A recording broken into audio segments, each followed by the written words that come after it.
पर राजनीति करता रहा, हुतात्मा चौक तक गए, वहाँ पर उन्होंने विरोध प्रदर्शन किया। उद्धव ठाकरे ने लोग शपथ दिलाई कि हम मुंबई और मराठी की रक्षा करेंगे।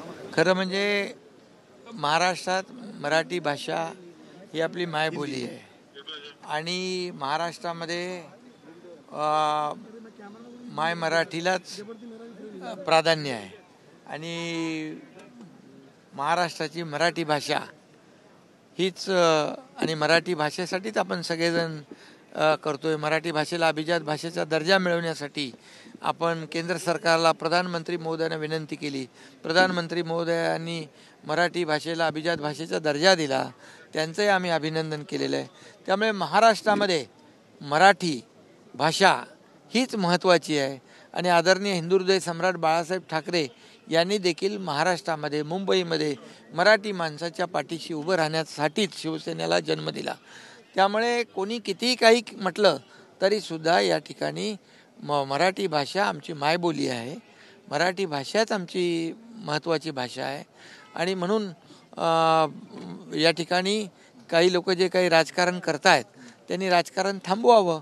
मला वाटतं भैयाजी जोशी यांनी देखील त्यांच्या वक्तव्याबद्दल स्पष्टीकरण दिलेलं आहे की महाराष्ट्राची आणि मुंबईची मराठी भाषाच महत्त्वाची आहे, प्रथम भाषा मराठी भाषा आहे।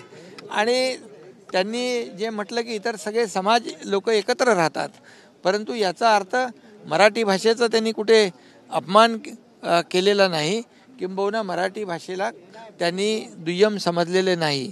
मराठी भाषा हीच मायबोली आहे असं देखील भैयाजी जोशी म्हणाले। त्यामुळे त्याचा आता इतर लोकांनी राजकारण करू नये। काही लोक पोस्टर लावत होते यापूर्वी वेगवेगळ्या भाषेमध्ये, वेगवेगळ्या भाषेत पोस्टर लावत होते आणि ज्यांनी बाळासाहेबांचे विचार सोडले, बाळासाहेबांचं मराठी भाषेसाठी मराठी माणसासाठी जे कार्य होतं, जे कर्तृत्व होतं, जे योगदान होतं, ते जे लोक विसरले ते आता या प्रकरणामध्ये राजकारण करतात, हे दुर्दैव आहे। आणि म्हणून भैयाजी जोशी यांनी त्यांच्या वक्तव्याबद्दल स्पष्टीकरण दिलेलं आहे।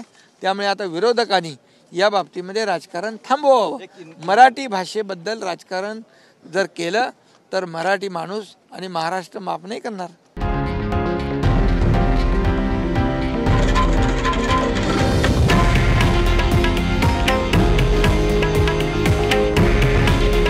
हे आहे देशातील नंबर 1 न्यूज नेटवर्क आणि आपण पाहत आहात TV9 मराठी। काळजी तुमची, हित महाराष्ट्राचं।